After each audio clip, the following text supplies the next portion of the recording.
Hello, ladies and gentlemen. Welcome back to Taylors of Tech live on Twitch. Hope you had a wonderful weekend, and I hope it's going better than my day is so far. What is it, Tuesday, July 20th? You know, July 20th stands out in my mind because way back in a younger Drew's mind, I was so excited for The Dark Knight Rises to come out way back in 2012. That was July 20th, 9 years ago. Man.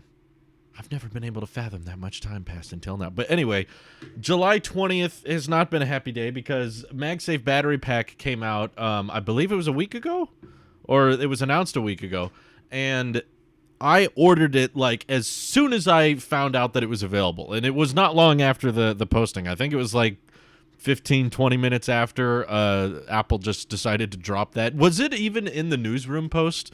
That's something I never looked at. I mainly found out through a text message someone sent me of the Apple Store app.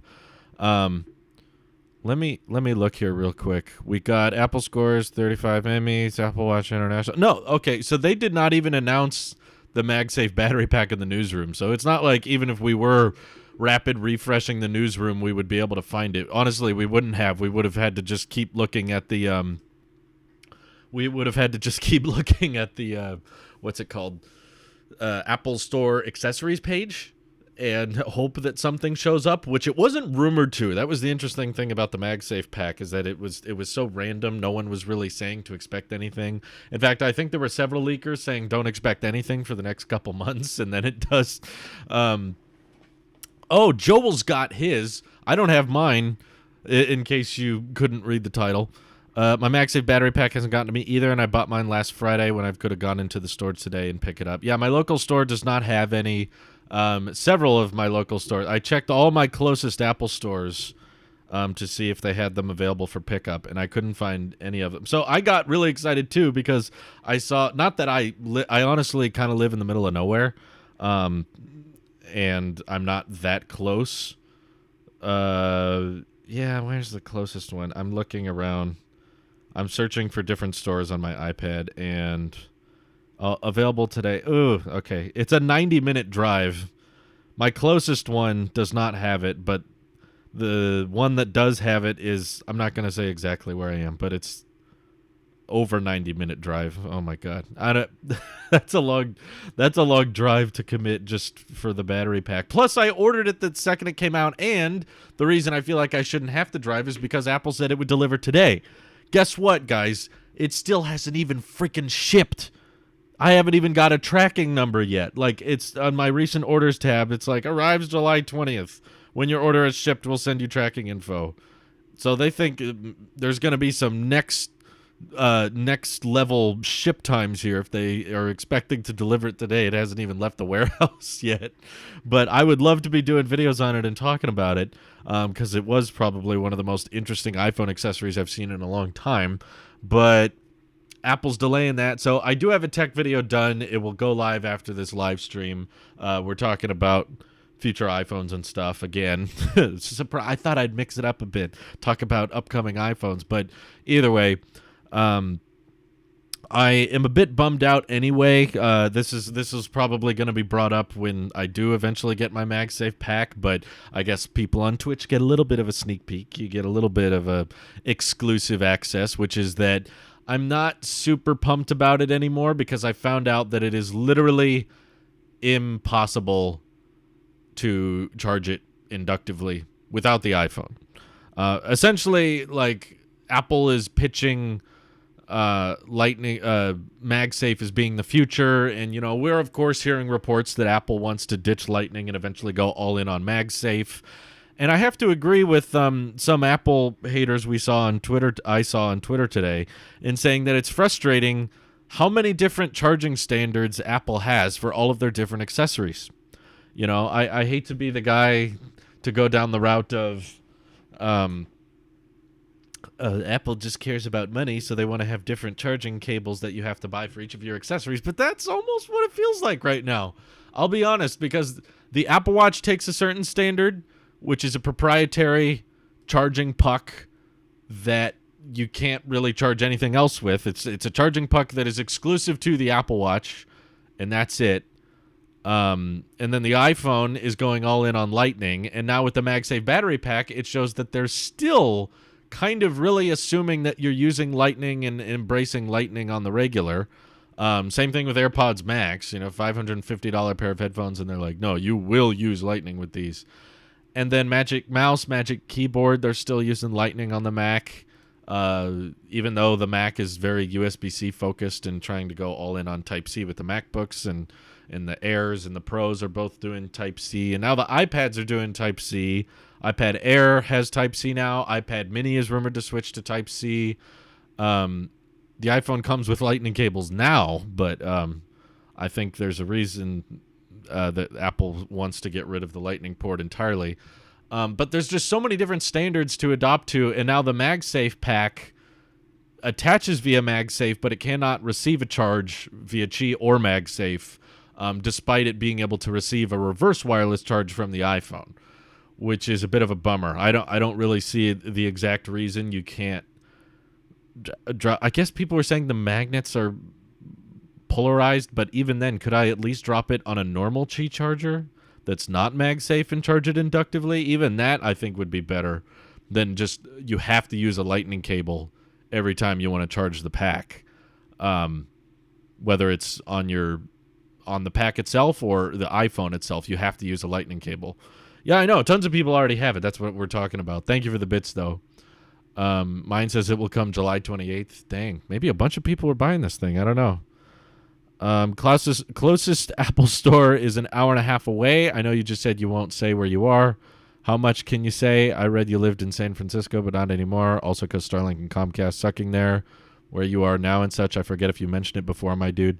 I am not doing this to be weird. I'm not doing this to sound exclusive. I literally stopped revealing my general location because people kept trying to blackmail me, and there are creepy people out there that try to figure out where you are and then say that, I should give them money because they found my location. So I used to be careless about that and not really mind that I told people what location I was in, but I've just run into so many problems that I can't do it anymore. It's just not sustainable, and it bugs me. But if it was a person-to-person conversation and no one else was watching and I was just talking to you, I wouldn't mind telling you at all. But I'm not close to Apple stores. That's all I'll say. I'm not within a drive. My closest Apple store is I'll just say over an hour away. That probably gives me a safe radius. I'm not near one. I live on a continent.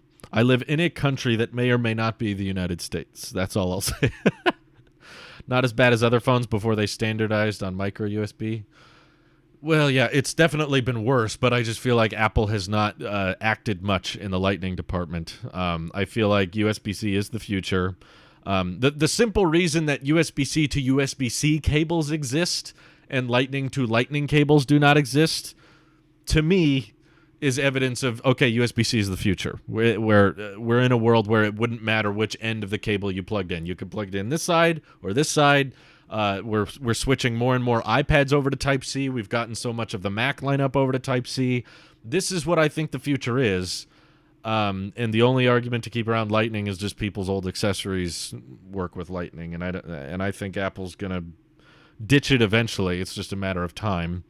And if you're going to keep a port around, like all these years later after Lightning was introduced, I think it's almost 10 years old now. Lightning was introduced in 2012, I believe. So we're coming up on the 9-year mark of having Lightning. I think it's run its course. It's done a good job, but I just wish I could see Apple make some more moves in that department because having all of these different standards is getting ridiculous. All of these different USB-C versus Lightning versus MagSafe versus Apple Watch inductive puck, which is different from MagSafe and is not Qi. It's not good.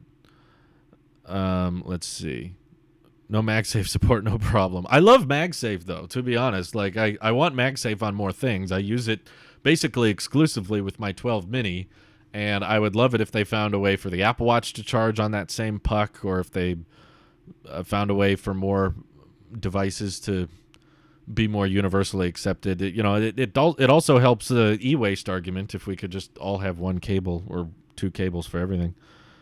Either switch to USB-C or remove it, but Lightning needs to go. Yeah, I have to agree. I don't see the point in keeping it around this long. Let's see. Cyber Octoling says, why the MagSafe battery pack doesn't support the MagSafe puck when wireless charging was the main feature of last year's battery? Because I just don't get it.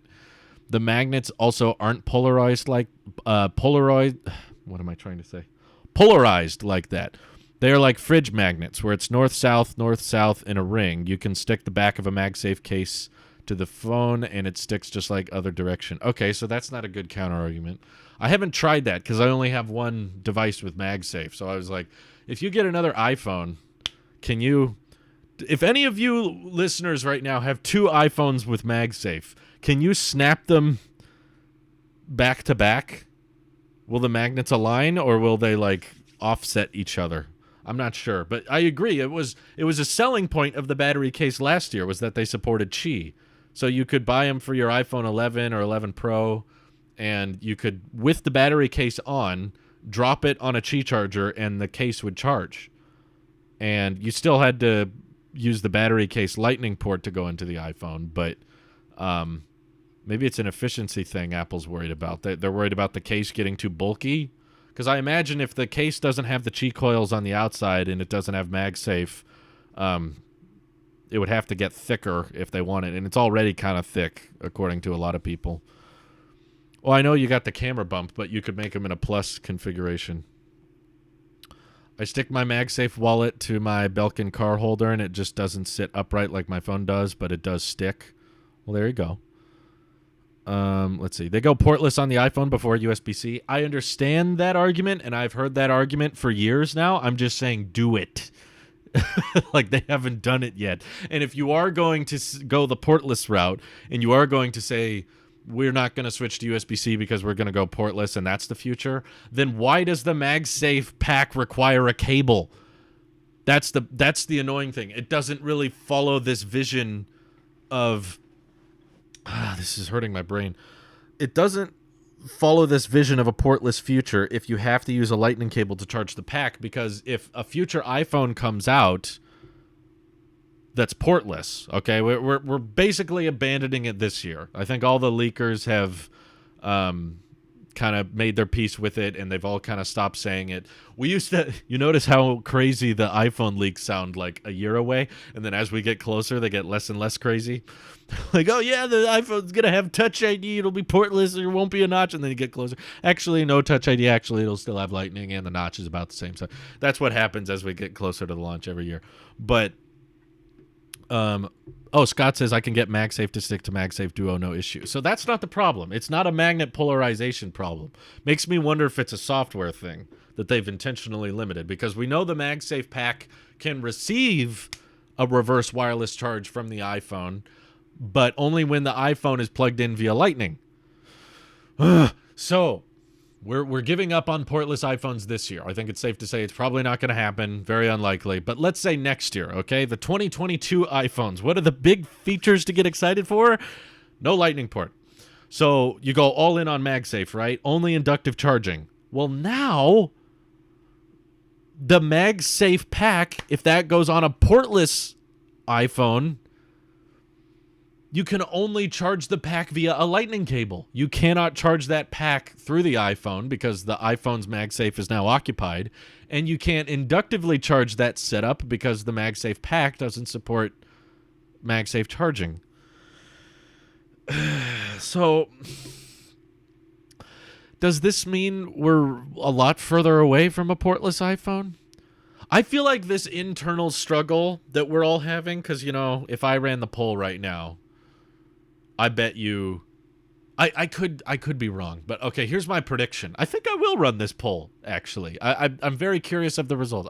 By the way, side note, I love polls. I don't know if you guys have noticed that between Twitter and YouTube, but I run a lot of polls, and it's because I find it fascinating. Like, a difficult question that we're not really sure how most of our audience feels about, because sometimes comments aren't a good indicator of how people feel. Sometimes I will run a poll just to see how people feel in a subject, and I just love that we can do that and get so many people engaged on those polls. Like, it's very helpful, in my opinion. I think it's cool. I'm glad that's a feature. We complain about Twitter and YouTube all the time, but I'll just praise them there for a second. The poll function is awesome. Thank you, YouTube and Twitter. But I'm curious, if we ran a poll and the three options were, should Apple keep using Lightning, not change Lightning, ditch Lightning for MagSafe only and do a portless iPhone, or should they switch to USB-C?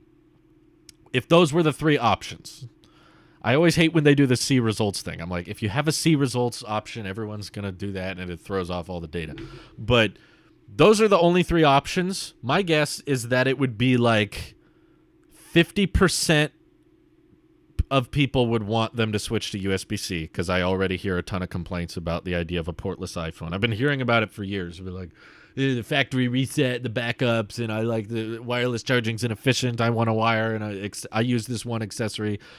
If we ran a poll, I bet 50% of it would say USB-C, 40% would say portless. I think it would be close, neck and neck. I know I have an Apple sheep bias in my audience, so it's very skewed, and it's not based on the general consumer. But I do think it would be neck and neck, maybe not 50-40, maybe 45-45.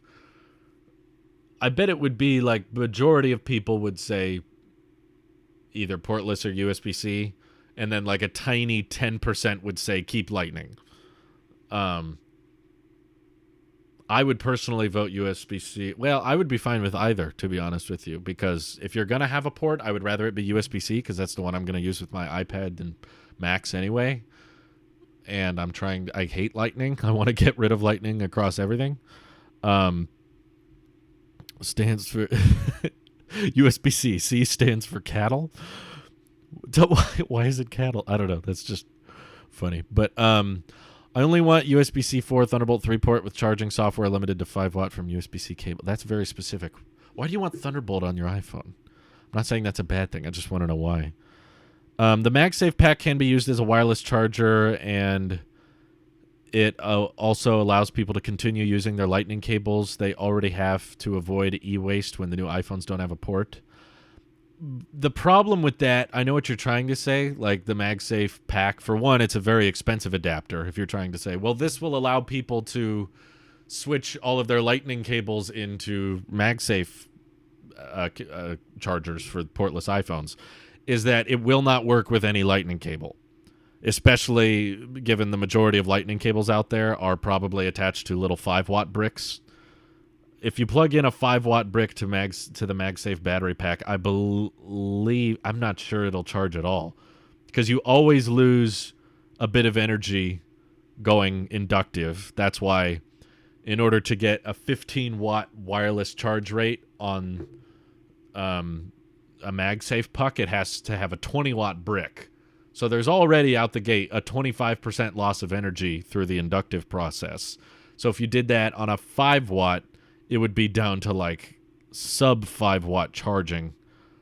My prediction is that it just doesn't work at all. It won't charge it if you plug in a 5-watt Lightning cable. So you'd have to specify that, okay, all of your 18 and 20-watt supported Lightning cables can now support a MagSafe. And also, I don't see Apple shipping MagSafe packs with every iPhone, especially if they're not going to support inductive charging, because that would require everyone to keep using their Lightning cable. I don't know. I don't think that'll happen. And it's cool that the MagSafe pack can kind of turn into a wireless charger, but it's still $99. It's much cheaper to just buy a $40 cable. I guess it's kind of a 2-in-1 product when you think about it that way, but I just hate that you have to charge it with a wire. Like, there's no way around that, which is annoying.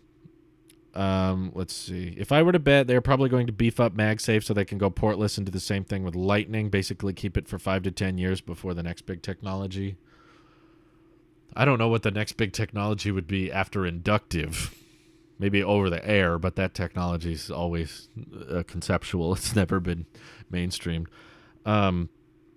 I honestly don't even think they need to beef up MagSafe. I think that 15 watts wirelessly is plenty. You know, Apple used to get by with far less, and they were still selling great. You know, back in iPhone XR days, back in 2018, every iPhone, even the $1,000 iPhones, were shipping with... They were shipping with, what was it? 5 watt. Sorry, I don't know why I blanked. They were all shipping with 5-watt bricks, and those sold great. The 10R was a fantastic product, and a ton of people bought it. It sold really, really well, as did the 10S and 10S Max, I'm sure. And the iPhone 11, which sold really, really great, also shipped with 5-watt. Only the 11 Pros came with 20-watt. So I don't think it's essential that the MagSafe 2 or whatever get beefed up and support 20 or 25-watt wireless charge rate. I think 15 is enough. And I know it sounds annoying, and it'll probably tick off most of the tech community and Twitter, but if the portless iPhone just comes with a MagSafe puck and no brick, and you have to supply your own 20-watt brick, or you have to buy that separately, I bet it'll still sell pretty well. A lot of people will be mad and frustrated, but I bet the majority of people, if you're spending somewhere between $700 and $1,000 on a new phone, having to upsell someone on a little $20 brick, I don't think that'll stop them. If they want the new iPhone, they'll get the new iPhone. The brick will annoy them, but it won't be a deal breaker. Yeah, like Mark Sequence said, what are you gonna do? Not buy it? That's how Apple would respond to the community. What are you gonna do? Not buy a new iPhone? Who would do that? Such an idiot move. Of course you buy a new brick. You will take it and you will like it. MagSafe is great, but my CarPlay radio is cable only, and I'm not paying $800 for a new radio or even $100 on a wireless adapter on top of my $1,000 phone. Switching to USB-C is a $0 swap because I already have a ton of USB-A to C cables around. Yeah, I agree. I think that the crowd pleaser option is probably to switch to Type-C, although I can also admit that no matter what Apple does, they'll probably tick off someone. Portless will tick off a bunch of people. Ditching Lightning will still tick off a bunch of people because there's a bunch of pre-existing Lightning accessories, and also there's so many. That's what frustrates. There's so many Apple products that still use Lightning that we have to keep the Lightning cable around. It'd be so much easier if they could find a good time to switch them all at once. I was thinking about like the Siri remote still has Lightning, the AirPods still have Lightning, the Magic Mouse and the Magic Keyboard still have Lightning. We need there to be a day where Apple just declares war on Lightning and they just get rid of it on everything at once, because it's always going to be awkward if the iPhone switches to Type-C but AirPods still use Lightning. I don't know when a good time would be, but there's a lot of people that have Lightning cables and Lightning accessories that are going to be very difficult to switch over to Type-C. So if they switch to Type-C, that's going to tick off all of the accessory makers and the people who bought all these accessories. And if they go portless, people are going to be like, well, this MagSafe is clunky. I'm used to having a wire. Wireless is inefficient, or I don't have the brick for that. Or, technically the advantage to keeping Lightning around is essentially if you bought an iPhone 5 in 2012, you can use that same cable from 9 years ago to charge the latest iPhone, and probably even the iPhone 13 that's going to come out in a couple months. Even that, you'll be able to charge from a 9-year-old cable.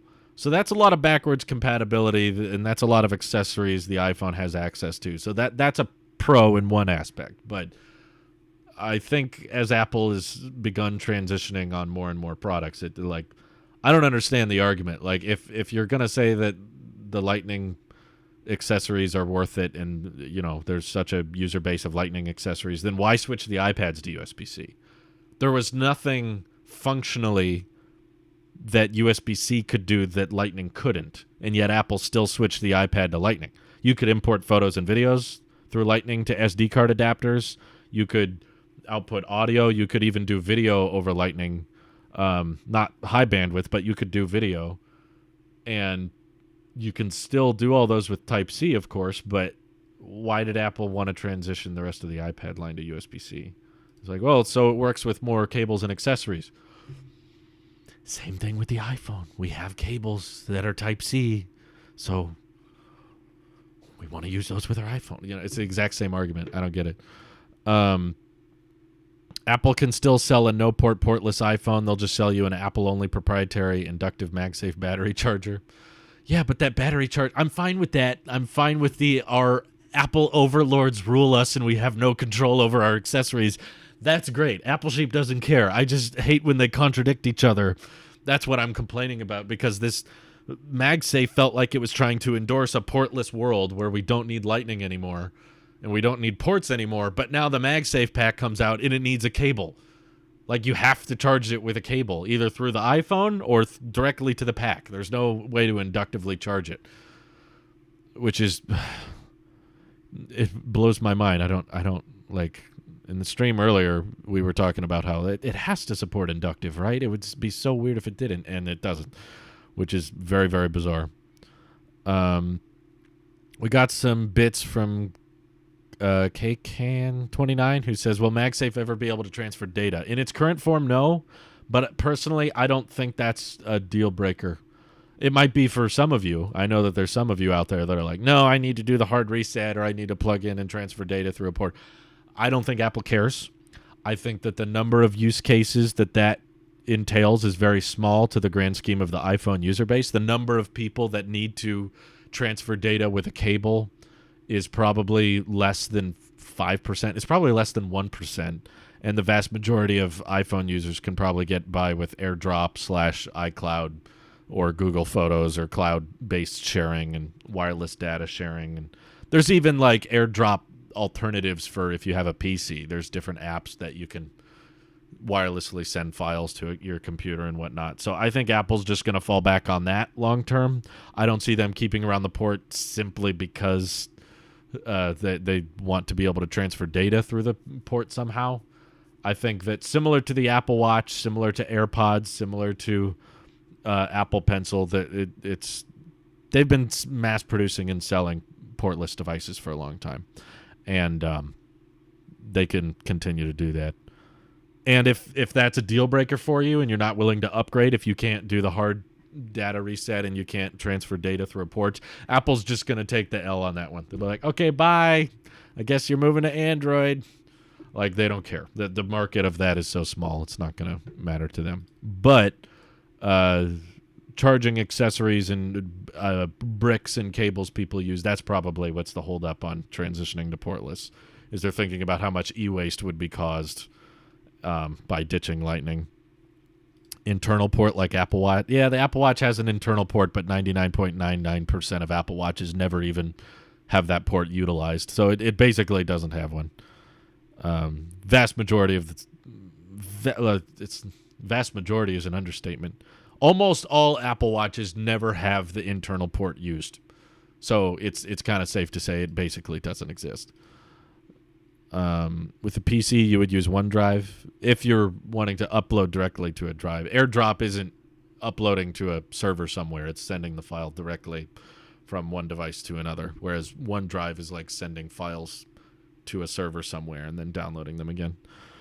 It's weird that there's still no portless Android, at least to my knowledge. I think there was talks of there being one, but it never came out. There was some prototype company that was trying to do a buttonless, portless.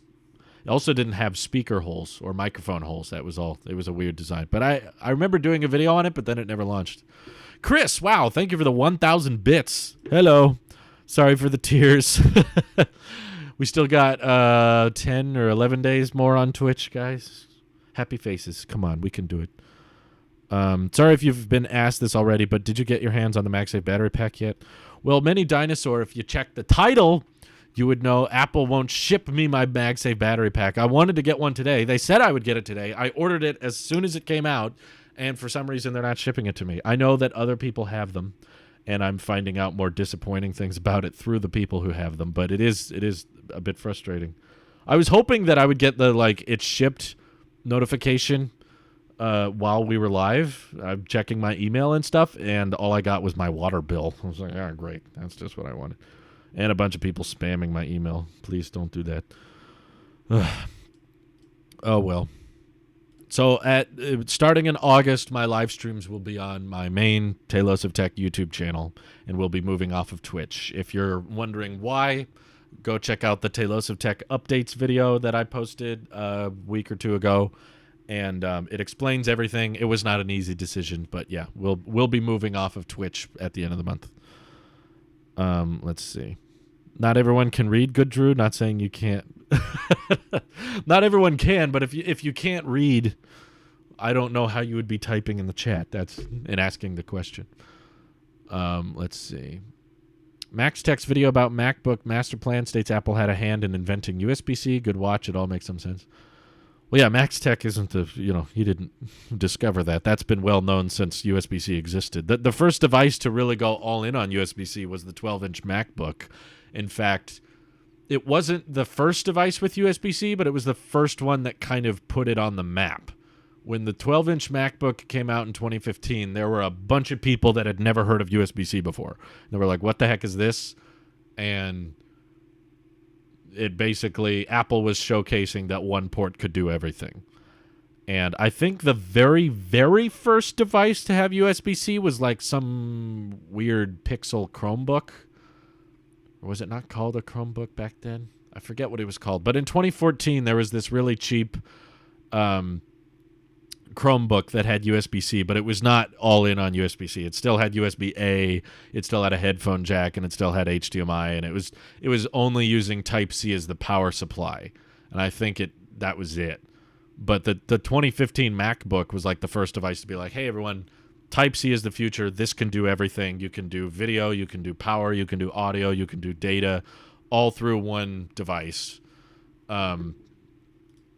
So Apple very much played a hand in inventing USB-C. They didn't do it single-handedly because it is an open standard, universal serial bus Type-C. The year they did iPhone 10, they should have just said screw it and gone to USB-C and gotten all the anger over no home button, new port done at once. I agree. That would have been a good time. That was when Type-C was kind of picking up traction. iPads were about to switch to it the following year, and there was already a lot of change to get used to with gesture control and Face ID, and that there was a lot of changes brought then. That would have been a good time. Yeah, lots of people worked on Type-C, but Apple was definitely one of them. What about Apple event reactions after Twitch? They're just all going to be on YouTube. The hype streams and the reaction streams will be one. They won't be two separate live streams, which is actually what people have been suggesting for a long time. So I'll go live an hour before the event begins, and I'll get hyped and I'll get excited, and then we'll just start the event and I'll start watching it. I won't have to tell everyone, okay, we're leaving now, move over to Twitch. We'll just start the event. Anyway, I'm very tired of Lightning 2, and I'm sad because the MagSafe pack probably is evidence that Lightning's not going anywhere for a while. That really frustrates me. Knight Armor 22 says, do you think they might just be testing different types of charging overall so that way one day they will do like what you just said and kill Lightning, like how they're testing USB-C on iPads, MagSafe on iPhones, and then a different charger on the Mac at the moment? No, I think I'm sure they're testing things at all times. I guess yes, I do believe that having alternative charge methods has to make Apple think about ditching Lightning if they feel like MagSafe is good enough, and you don't have to worry about hard resets because the software is stable enough. So I do think that this debate we're having right now is probably going on internally all the time. And they're likely weighing out options that we're not even considering. They're probably thinking about, environmental benefits and the royalties of Lightning sales and MagSafe sales, and thinking about how much it costs to make a MagSafe puck versus a Lightning cable. And I bet they're looking at all kinds of variables and numbers that we don't even see. So yeah, it's a debate that I bet is splitting Apple too. I bet there's a ton of engineers and marketing people at Apple that are like, come on, let's do Type-C. And there's a bunch of people that are like, no, MagSafe. And they just can't decide because just like us, there's a lot of people that would get ticked off no matter what. And because Apple can't make up their mind and they swivel back and forth, one day they're designing the iPad Air and they're like, okay, Type-C is the future. Let's get Type-C on more devices. And the next day they're like, oh, man, we have a really big Lightning user base with AirPods and Apple TV. And we have so many things using Lightning. Let's make sure the MagSafe pack also uses Lightning. And it's just a big mess. And because they can't decide what to do, they can't decide if they want to go portless or USB-C, it just results in them doing nothing. And because they can't make up their mind on things, they're like, well, if we don't know what to do, we'll do nothing. So they just keep using Lightning, and maybe a portless iPhone is further away than we think. Because about a year ago, Yeah, it's like a chicken or egg thing. About a year ago, I remember hearing lots of reports claiming that Apple was going to have a portless iPhone in 2021. Several leakers were saying at least one of the iPhones this year would be portless, and now that's all kind of dwindled away. Now people aren't saying that anymore. Now everyone's like, no, they all have Lightning. All the Lightning port's not going anywhere, and we're not getting USB-C. So, oh well. Now everyone on YouTube will have to look at my hideous face whenever I comment in chat. Scott, you can change your profile picture. It doesn't have to be your face. It's not a requirement. Let's see. I think one of the reasons Apple hadn't switched to USB-C is the lack of proper data instructions on A-series SoCs, and it would take a lot of firmware and software rewriting for switching a port Apple has long-standing supplies for. I mean, we've got it on the iPad, though, which is basically running iOS. I know they call it iPad OS, but it's it's basically iOS. I don't think it's a problem of proper data instructions on ACE, especially because Lightning goes to USB-A on the other end anyway. So it has to go through USB regardless. Let's see. What will happen first? Calculator app on the iPad or portless iPhone? Ooh! I'll say portless iPhone. I think if they haven't added a calculator to the iPad yet, they probably never will. iPad runs a different SoC, though. Not the Air. The iPad Air is running the exact same SoC as the iPhone 12. It's an A14 chip. And also the iPad Mini 6 is getting USB-C as well. So I don't think that's the problem. If iPhone jumped to Type-C, I have a feeling it'd show up a ton of other devices that have yet to switch from things like HDMI, such as TVs. They should switch just the adoption from everyone else. That would be nice. It's a shame more TVs don't make the switch to high bandwidth USB-C because you could probably do mostly the same thing. What would you like the Apple Car to have that a Tesla does not provide you? That's a really difficult question because I think Tesla has so much that I want. I can't really think of something. Oh, I could think of a stupid one. Apple Maps. I personally prefer Apple Maps over Google Maps. This comes from personal experience. This is not necessarily just my pure Apple sheep mindset. I know tons of people that have used Google Maps recently. Oh my God, I never told this story. When I picked up my father-in-law from the airport and flew in all the way from Australia, he just got out of the country right before they went back into lockdown, and we needed to find he wanted to go to AT&T. He switched to Mint Mobile now, thankfully, but at the time he had an AT&T phone and he wanted to get a new SIM for it, and he wanted to find a AT&T store. And we picked him up in the Model Y. So he'd never been in a Tesla before. My buddy Mike in the chat, we picked him up, and we got in the Model Y, and he was like, we need to find an AT&T store. So Tesla's user interface and their software uses Google Maps. We plugged in AT&T, and it had a destination, and the AT&T wasn't there. It was like they sold SIM cards at a grocery store. And for some reason, that showed up on Google Maps as an AT&T location. Whereas when I pulled up AT&T on Apple Maps, it didn't direct us towards the same thing Google did. It directed us towards an actual AT&T location. And I also have had countless times where friends have been trying to find houses or places. I live out in a rural area. I'm not in a major city. So I've had addresses that people have tried to find, and they get lost with Google Maps, and my friends that use Apple Maps never had an issue, or I never had an issue. So they both have pros and cons. I know there's some things that Google Maps does better and some things Apple Maps does better. But in my experience, at least, Apple Maps has worked more reliably, and I like the lane guidance a lot better. It's more easy to understand. And anyway, I've just, from personal experience, Apple Maps has worked better, and it would be lovely if Tesla would support that. But they don't for some reason. I don't know the ins and outs of it, but I believe third parties can choose to be using, because I know like the Zillow app uses Apple Maps instead of Google Maps. Okay, Mike is saying, to be fair, we looked up the AT&T on the Google Maps on the iPhone and plugged in the supercharger location nearby on the Tesla. Yeah, but that proves my point that Google Maps was at fault, not Apple Maps, and the Tesla is still backed on Google Maps. So if you were to plug in AT&T on the Tesla, it would show up via Google Maps. Whereas if you had Apple Maps on the Tesla, it probably wouldn't have sent us there. It would have sent us somewhere. The only advantage of Google Maps is that they have most data of places collected. I don't know, man. I'm not so sure about that. After driving through the Bay Area with iOS 15 on my phone, they have a scary amount of data on Apple Maps too. Like the crosswalks and the overpasses and the lanes you have to be in, and like the next generation of Apple Maps they talked about in iOS 15. It's good. It's really, really good. I know, Mike, I'm saying I know you can use Google Maps on the iPhone. The debate was on Apple Maps is better than Google Maps. You can use the incorrect service on the iPhone. It's not the iPhone's fault. It's the user's fault for choosing the inferior navigation app.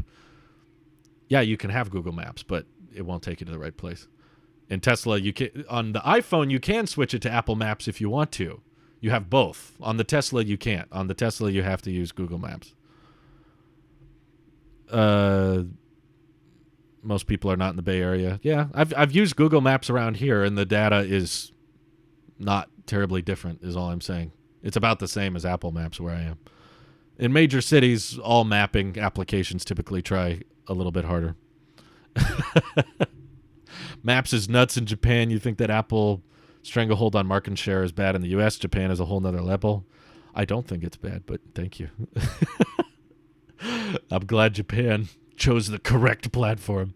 I'm kidding. Use what you want. The design of Apple Maps for me is way superior. We'll see where Google Maps is in 5 years. Well, Apple Maps was really bad when it first came out, apparently, but it's gotten a lot better. But the stigma of Apple Maps being bad has not gone away. There's still a ton of people that are just like, Apple Maps suck. Your car drives off a cliff if it uses Apple Maps. I'm like, okay.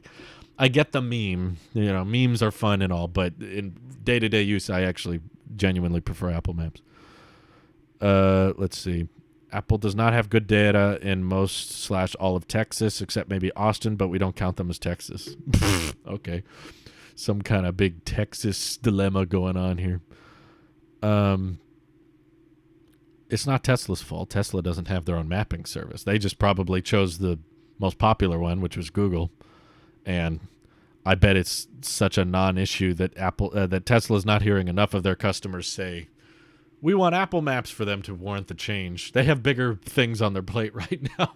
I think of all the things Tesla has to work on, the ability to switch to Apple Maps instead of Google Maps, I think is a very small portion of what actually matters to them. They're so distracted. But the initial bad Apple Maps impression is why I feel I never use it to this day.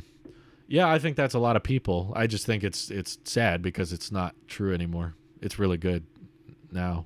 I would say it's better in many aspects. Both Apple Maps and Google Maps don't have my neighborhood mapped completely, so I dislike them both equally. No, okay, that's fair. Fair enough, hacker. Both are fine. It's kind of like digital assistants.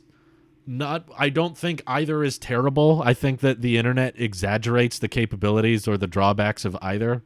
There are people online that are like, oh, Siri's so stupid, you can't do anything. And the stigma in the meme sticks so much. And so many people use the Google Assistant and they never try to use Siri, and they don't realize how much better Siri has gotten or how useful Siri can be, but they haven't tried and used updated Siri, so they just keep bashing on Siri. And they think, like, Google Assistant is so much better and Siri sucks and Siri's terrible. It's like, it's not that bad, honestly. Google Assistant I'll agree that Google Assistant is the best because they have the Google search functionality built directly into the Assistant. But there's still a bunch of stuff that Google Assistant can't do, which I find stupid. Like it can't even self-identify the device it's on. And there's certain times. I was just at a friend's house yesterday. They had a little Google speaker. We were visiting a friend of my wife's that we hadn't seen in a while, and we're all vaccinated now and everything.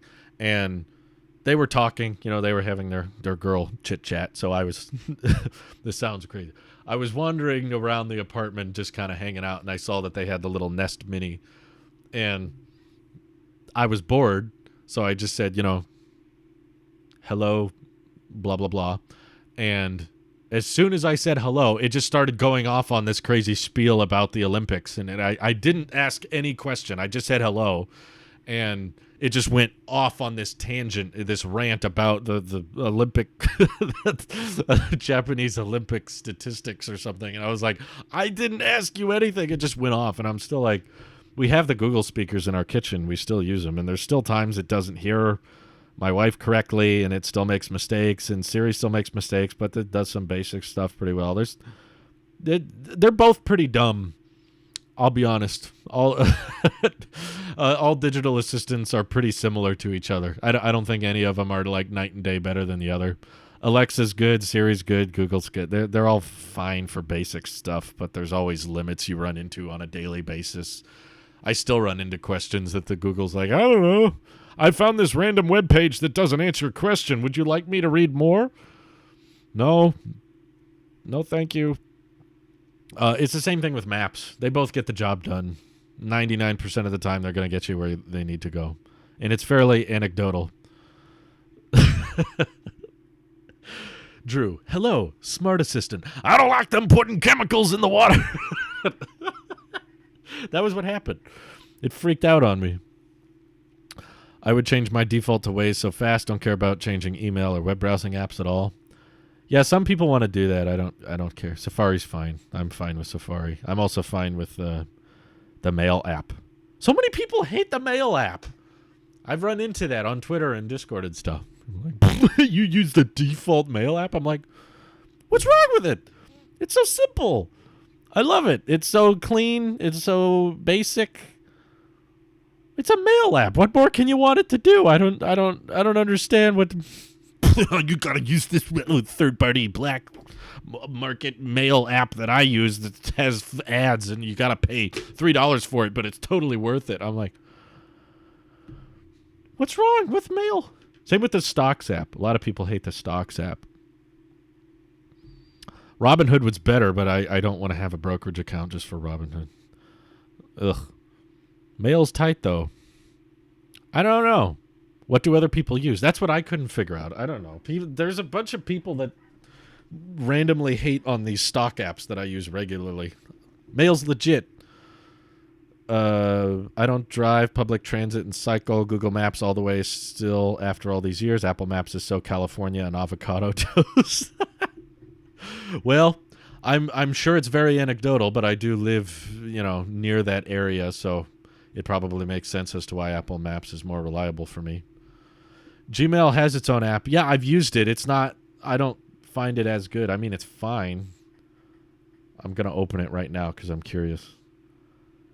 Yeah, it's basically the same. It just has all the Google-looking icons and stuff. It's fine. They're both fine, but one is pre-installed, so I'd rather use that one. I'd rather have the default one. Anyway, it looks cleaner. It looks nice. Let's see. I thought the same with Mail, but then I tried Spark for Mac and iOS. I've tried to go back and can't. I haven't heard of it. I just don't have any complaints with the Mail app. I don't know what I'm missing. What does Spark have exactly? Is it just a UI thing?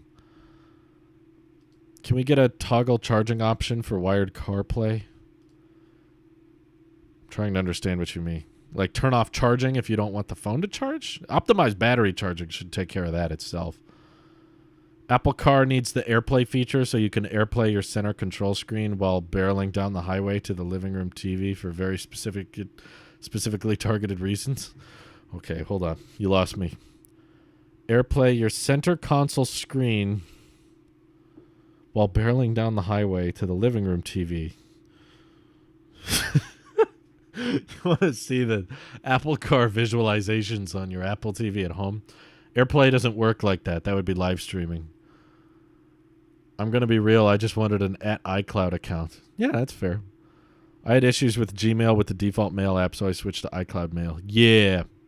Show it. Like share ETA and maps with loved ones or whoever. I haven't used Google Maps in a while. Does it do that? Or is that an Apple Maps thing? Because I do use that feature a ton. If I'm driving somewhere and I want to let someone know when I'm going to be there, I'll share my ETA. I have not tried Google Maps in a long time, and I don't care to. Don't suggest it. Apple Maps only. Interesting. Yeah, that's enough for me to stay with that. Don't you think the stocks Apple should evolve into a Robinhood or eToro, same as Passbook turned into Apple Pay? Please popularize this idea, Drew, so Apple sees it. Well, I tried to, but the fact that you're bringing this up means it probably didn't work. I did make a video on it, I think last year at some point. I think I said something like Apple should start a brokerage service, and I said it in the middle of the Robinhood. Let me look up. When did I upload that? Sometimes I make a video, and I'm like, oh, yeah, didn't I make that a month ago? And I look it up, and it's like 5 years old. I was like, oh, my God. January 29th of this year. Okay, so it was almost 6 months ago I did that video called it's Apple Stocks Plus. It's like they should just launch their own brokerage service because Robinhood is sketchy and scammy, but their UI is really good. I like the user interface of Robinhood, and I like the way their app is laid out, and it makes things very simple, but the company itself does a lot of debt to let you buy stocks, and then you don't actually own the stocks. You just own the access to the stocks, and that's why they had to shut off trading on several stocks, because if they didn't, the company would literally go bankrupt and they would go out of business.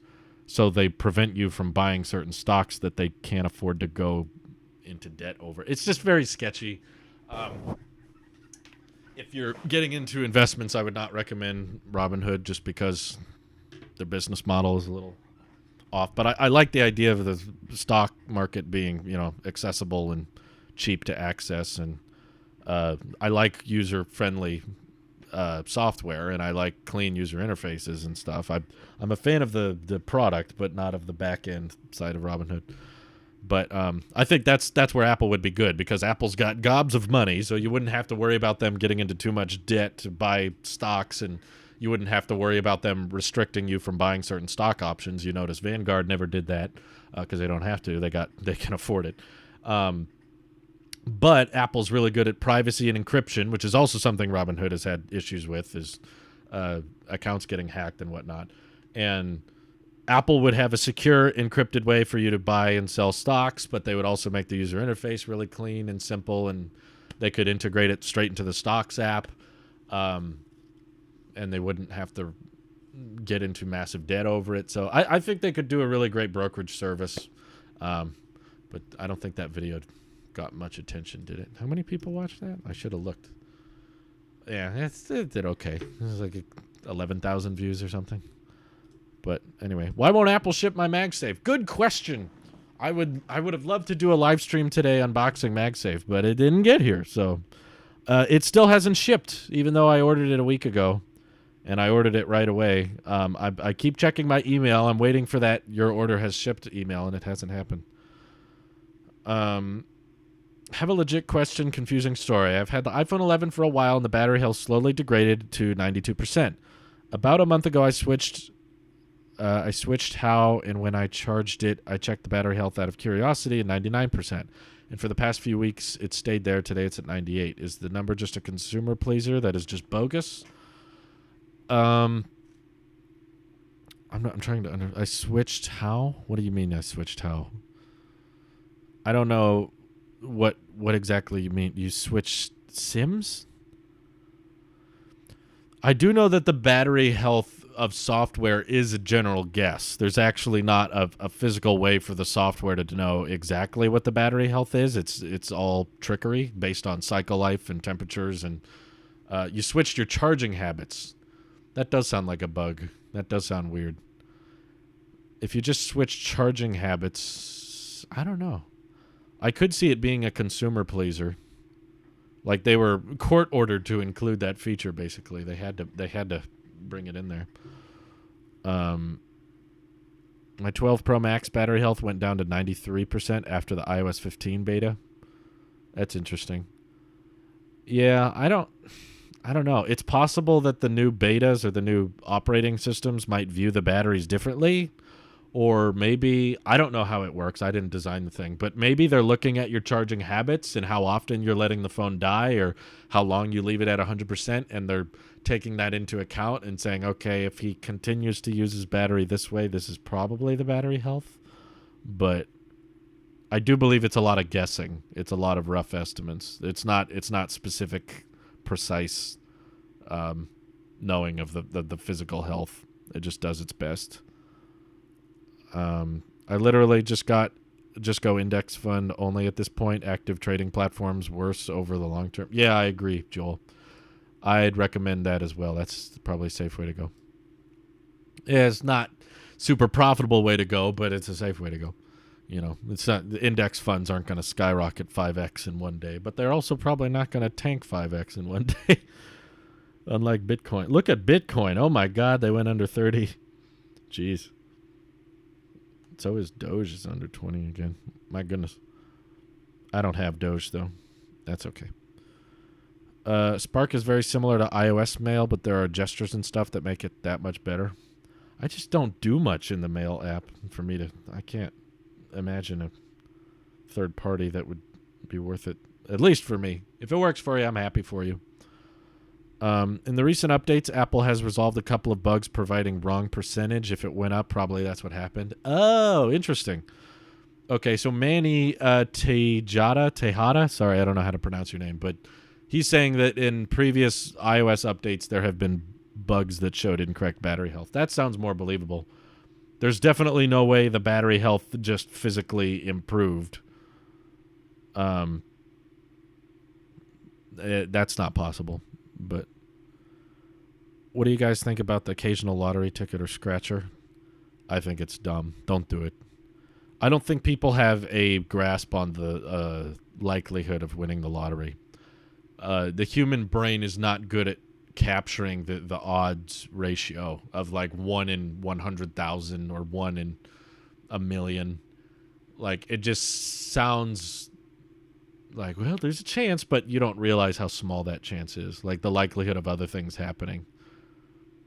Like, you have a higher likelihood of getting struck by lightning, or you have a higher likelihood of getting hit by a meteorite than winning the lottery. It's like, don't waste your money. Rather than occasional lottery tickets, just like buy an occasional stock. Buy an occasional index fund or something, and that will almost guarantee to make you more money than... Especially if you watch those Mr. Beast videos where they buy like tons and tons of lottery tickets, and they buy tons and tons of those scratchers. They have spent like millions of dollars on those, and they still lose money on them. Like, there's someone buying hundreds of thousands of tickets, and they still never turned a profit. So if someone dropping that kind of money isn't getting it, just don't bother. It's just a waste. It's just a waste of money. Don't do it. You're not going to win. Yeah, if you put $1 into stocks or gold or something every day instead, you'll probably be way better off. Yeah, something that at least has some chance of being appreciating. Lottery ticket is literally like a 99.9999999% of you're not going to get your money back. You're going to lose. It's not worth it.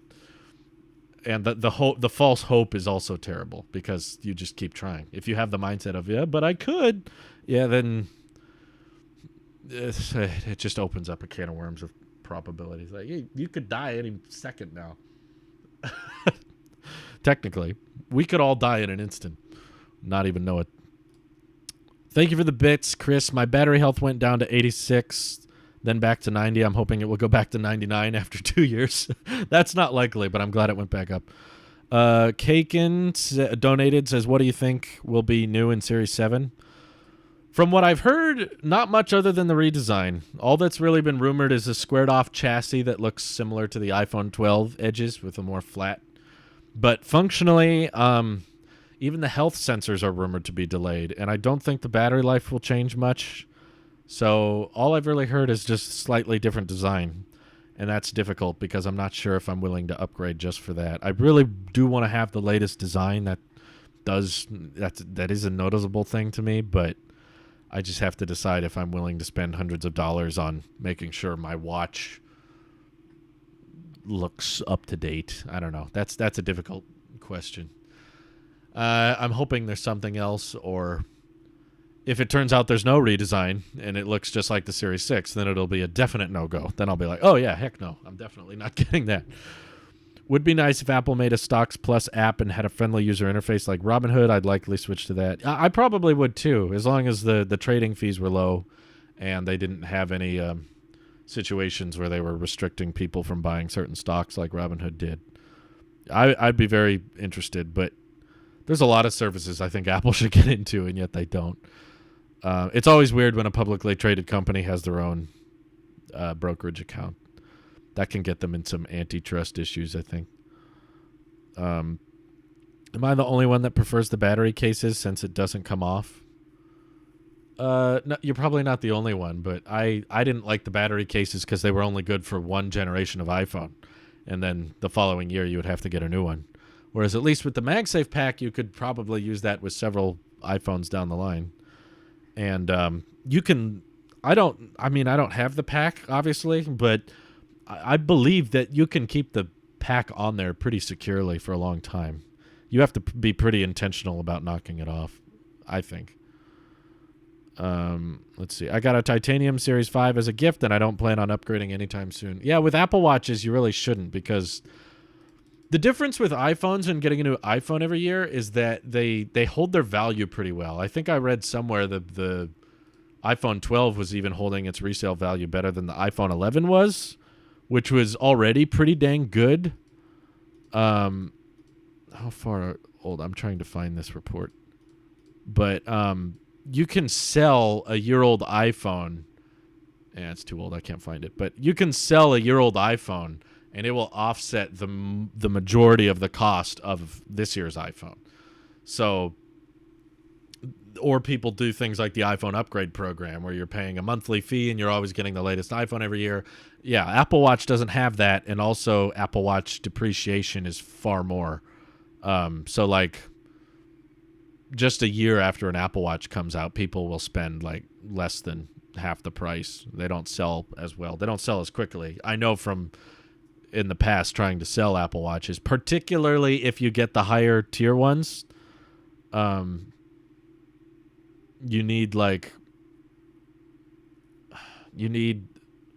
usually they depreciate below the value of even the aluminum ones within a year or so. So you can't offset the cost of a new Apple Watch as much as you can offset the cost of a new iPhone by selling your old one.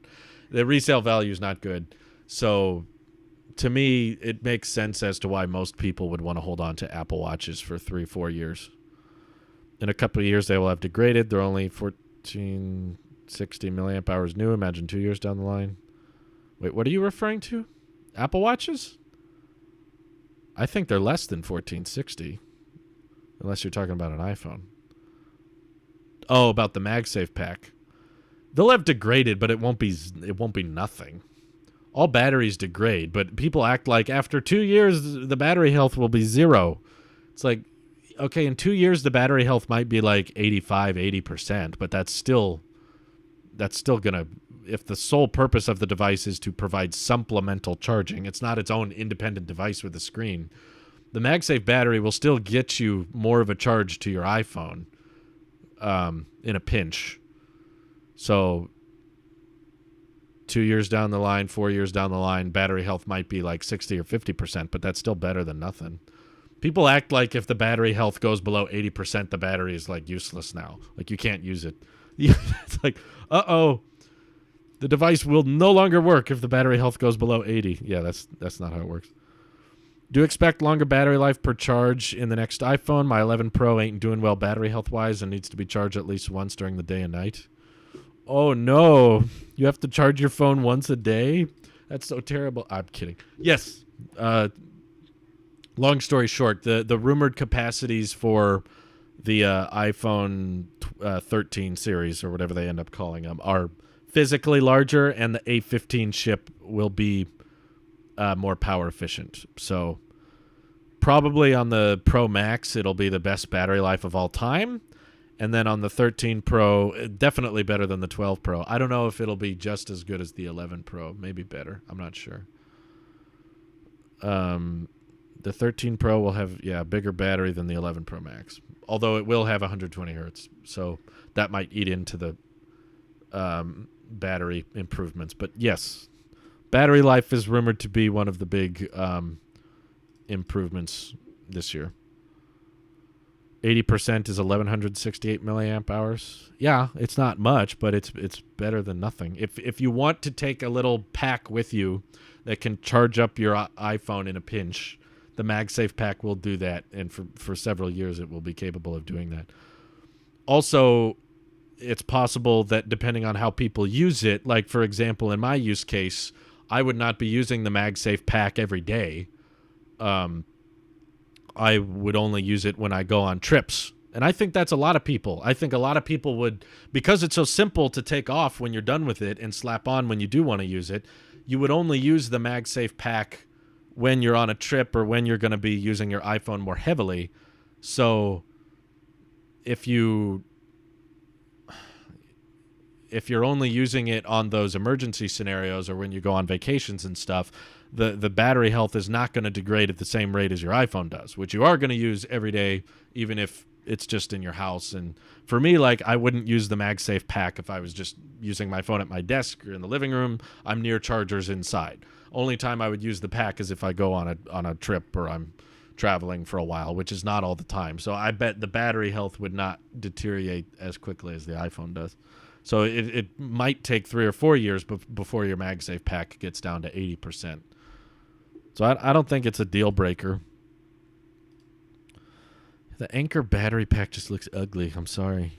It looks clunky. And I don't like having a power button. I want to just slap it on the back and the phone knows what to do, instead of slap a big clunky one on the back that's probably going to feel awkward in the hand, and you have to check if it's on and check the indicator lights and whatever.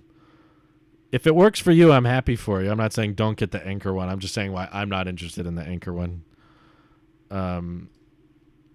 Just use your phone as your phone, and if the battery gets too bad, then worry. Yeah. I totally get why Apple didn't want battery info to be accessible, because people freak out for no reason. I agree.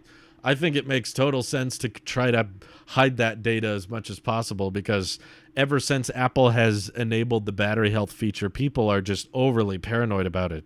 People I see in Discord and Twitter and stuff that just freak out over 1% lower. People, I saw it go down to 92, but now it's 95. It's like, it doesn't matter. Just use your phone. It doesn't make that big a difference. The health will go down. There's no way around it. And some days it'll figure out, oh, actually the health is lower than we thought. And then it'll drop very suddenly. And other days you'll get a software update and it'll go back up. Just don't focus on it so much. It's not a big deal. Slaps MagSafe power bank on the back of the iPhone. This puppy can sustain my phone's power needs all day without pressing any buttons. There you go. Third-party battery packs makes the phone thinks it's plugged in the whole time and therefore uses more battery. That is also true. That's another example of the smart battery case being a better buy, is because of the iOS integration. When your iPhone has a cable plugged into it, or even MagSafe, and it knows that it has like infinite power to pull from, the phone will treat cellular differently. Yeah, the cellular goes on blast. It'll use power differently than if it knows it's on a battery.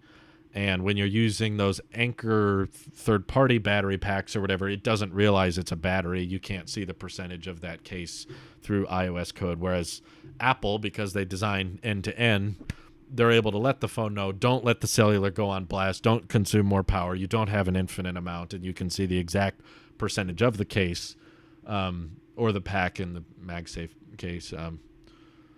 Since we got the percentage information about the battery, it has even affected the resale value of iPhones. People, just use your iPhones however you want. It does not matter. In my opinion, it makes a fairly small difference, but people are treating it like odometers on vehicles. Like, how many miles you got on your iPhone? How many cycles has it been through? It's like, if you're worried about the battery health, just replace the battery for like $60 or $70 or whatever it costs. And even then, like, the phone will still work. I just got a new folio cover for my iPad, and I hate how the huge camera bump caused it to pull away on the 2018 Pro, because there are very few magnets in that area, and the 2018 doesn't have the huge bump to anchor it. Oh, weird. You got a new folio cover. The huge camera bump caused it to pull away. That's interesting. I didn't think about that because I still have my 2018 folio cover, so it kind of locks in the way it's supposed to. The MagSafe battery pack is pretty much a MagSafe charger, but with a battery. Also, do you use Apple Motion for your motion graphics, or is it not so a good app? I don't have much experience with Motion app, the Motion application, but the animations, the Tailosive Tech and Tailosive EV intro and outro and stuff, that was made with Motion by Mr. Nick and Sweeney. I did not make them, but he made them for me and was like, hey, I want to try these. And he did one for the podcast, and I was like, dude, I want one of those for the videos. And he was like, cool. So he just made them, and I said I'd credit him in the description and all that. So he was good with it. But yeah, I don't have the time in my day to mess around with Motion, and I don't make enough stuff that I would use it regularly. So that's why I still don't. That's why I don't have much to say on Motion. I've heard it's decent though. I've heard you can do pretty good things. Obviously, After Effects can do a lot more, but it costs a lot more. I think Motion's like $50 or something. No, Starlink, come back. Please. Dishy's looking for a satellite. It is kind of like a MagSafe charger with a battery, but it's a little smarter than that because you can reverse wirelessly charge it. So it can receive a charge, which is weird. It was just such a bizarre way for Apple to confirm reverse wireless charging as a thing, and it has been for a long time, and they just didn't care. I'm the freak with the Magic Keyboard and the Slim Folio and their everyday carry. Joel, you freak. How could you? Slaps puppy on the back of iPhone. This organic MagSafe power bank doesn't run out of energy and keeps me up all night with noise notifications. Mike, you should know they will run out of energy. Keep that in mind. Oof. You keep around a Magic Keyboard and the Slim Folio? Ugh. That's just weird. I'm trying to imagine swapping between those. There's so many magnets in your bag everywhere you go. Jeez. Anyway, we got a tech video to drop, so I appreciate the bits and the Twitch primes. Keep in mind, we got 11 more days on Twitch, then we'll be officially moving over to YouTube. But we've been live for a while now, so I'm going to get going, get this video up. So stay tuned. Actually, I'll drop it right this second. Publish. Go check it out. It's about the iPhone SE 3rd generation and precisely why it has to be boring. Thank you all for watching. This is your Alp Shapiro. I'll see you all in the next one. Take care. Bye-bye.